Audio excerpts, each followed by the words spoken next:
Hi, my name is Catherine Roseland, here with Board Game Geek TV at Spiel 2013. I'm sitting here with Roberto Di Maio and Simone Romano from Ares Games, and we're here to talk about Galaxy Defenders. Yes. Okay, Galaxy Defender is our science fiction cooperative game. It's a game that we kickstarted earlier this year, and it's in the final stages of production now. Great. So what you see here is a mix of production components. For example, all the figures are final, the same figures that people will find in the boxes, while other of the cardboard components are not final yet. Everything is in progress, and we plan to ship the game in the next month. Here at the show is possible to play Galaxy Defenders. We'll have a demo tables presenting a special mission which was designed especially for the show, and so was specially meant as a tutorial, but we are also sharing this mission to the Galaxy Defender website so that even people at home which want to do something easy and fast and explain the game to their friends can use this as a playable mission. Galaxy Defender is a mission-based game with modular boards. So every mission will start with a briefing that the agents that will have to do the mission receives.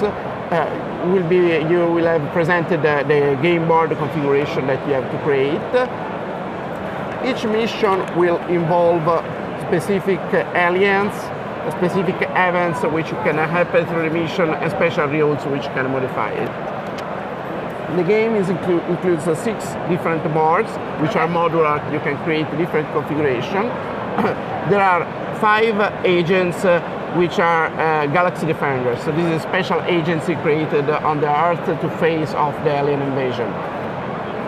Each agent has a strong character in the sense that each of them is somehow an archetype. So you've got the infiltrator. She is very good at sneaking around and getting the enemy from up close, and she's very good when you have to do, so for example, a search mission. They each have their own special attributes. Yes, which the define Marine, that which is a jack of all trades, very good in combat and for guarding a friend. The Hulk, which is a brute, which can wield enormous weapons, and so on. So each of them has strong characteristics, and even when they level up during the game, they can gain new skills, new devices, new weapons that still keep them in character. So they level up within their archetype. So the feeling when playing each character is preserved. The character reference sheet is also used to indicate how the character level up. Because, for example, when you get a new weapon, you can replace the existing one, or you can add skills to the character to add on to handle, so it becomes a sort of a reference sheet. This has been developed also as an iOS application, and now also going to be an Android application as well, which helps you to keep track of your character both in between missions and during a mission. I see. So just to help you manage your character. Yes, this is not required to play, of course. It's something which is free download, so it's something that I think most of our players will want to have. Okay. The nice feature of the game, as I said, is fully cooperative. So 1 to 5 players play against the aliens. And the aliens are handled by a very innovative artificial intelligence system, which makes their behavior really interesting and unpredictable. In the game, we have several different kinds of aliens. So for example, my personal favorite is the Arachnos, which has the ability to wrap your character in webs and then drag you away from the combat scene toward its lair. Then you have more basic stuff like the Xeno-alphas, the Xeno-betas, which are sort of the grunts and the officers of the alien army. You have the Xeno-grey, which is a powerful psychic which is able to influence the combat with powerful psionic abilities, but is the leader essentially of the alien army. You have animal-like creatures like the spine creatures. Very nice figures. Yeah, so it's all stronger. And then we have the Beast, which is The big one. the big one. And in fact, in the nice. basic game, it's the only one which is in red format. So it means this is the most powerful alien. For the Kickstarters, we were also able to develop additional figures which you want to find in the basic game. So, for example, we have the G-Droid, we have the Xeno Hunter, the Xenomorph, and we are especially proud of Agent N and Agent S, which actually depict the authors of the game themselves in a more or less realistic way. By the way, here at the Spiel, we have a limited number of metal figures of Alien and Agent N and Agent S, which we will give away at the players who succeed in accomplishing the mission or the demo mission at the booth. So if you're here, you can have a... The bad thing with these aliens, with these agents, they have a tendency to get mind controlled by the aliens. So we also have a version of them which is alien controlled. Sounds like fun. Okay. So how would a typical round of gameplay go? Okay, the typical gameplay works like this. First, each agent does its action. Essentially, each action phase is split into 3 moments. That's movement, combat, and action. So normally you can do all the 3 of these things in any order you want. Sometimes to do something special, for example, jump an obstacle or open a door, you have to combine more than things, like combining movement and action together. Okay. So first your agent acts, and normally you want to shoot at the aliens. Of course, the shooting is handled through the use of special iconic dice, which are with really engraved icons. We haven't went to the effort of getting them colored so that you can get some special results. The bolt is very important because it activates all the special abilities of the weapons and the characters, so we want it to stand out. And so depending on the weapon, you will roll a variable number of either blue or red dice.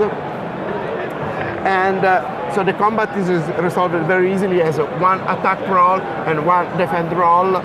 And essentially the defend roll may cancel 1 or more of the hits, and hits which go beyond that are ones.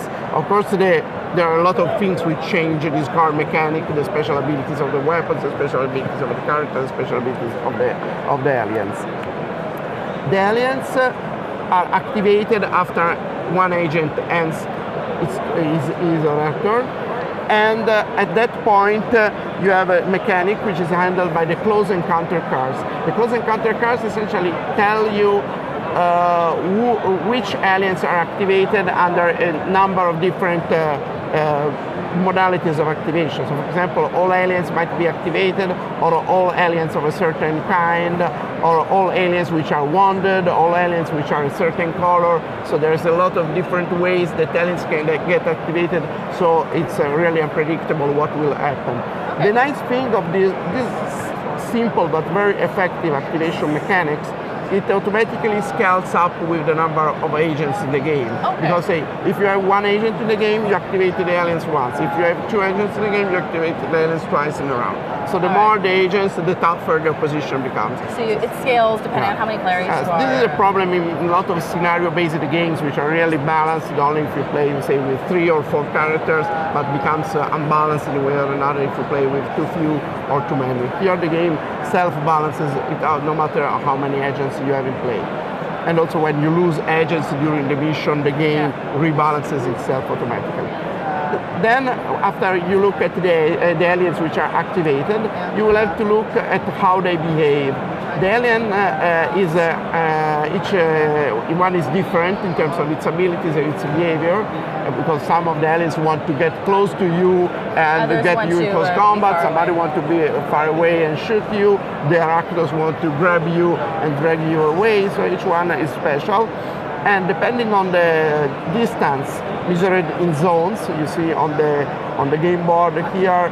The game board is divided in big zones, which are used to handle and regulate the movement of the aliens, and also to dictate the artificial intelligence conditions. So depending on the distance the alien is normally from the closest agent, then its behavior will differ. So for example, an alien who wants to get in close combat will move toward you if it's far away, or will just attack you maybe multiple times if it is close to you.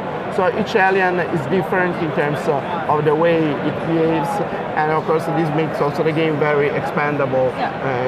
Even different versions of the same aliens. So for example, I don't know, a green beast or a red beast or a blue beast, we have three colors indicating the level of danger that that alien represents. So the green ones are the weakest, and the blue ones are the medium ones, and the red ones are the one which is really tough.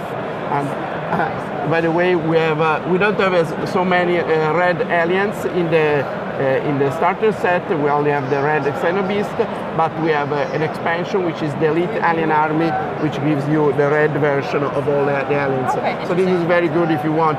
You feel okay, this mission is too easy. You want to scale it up and make it use tougher. the red ones instead of the green ones. Yeah, you can replace the. So how many players can you be? 1 to 5. Between 1 and 5 players, so you can have it as a solo mission. Yes, you can play solo perfect. And how long will it take approximately? It's up to the scenario, say from 1 to 3 hours, depending on the complexity of the scenario that you're playing. Well, thank you very much. That was Galaxy Defenders from Ares Games.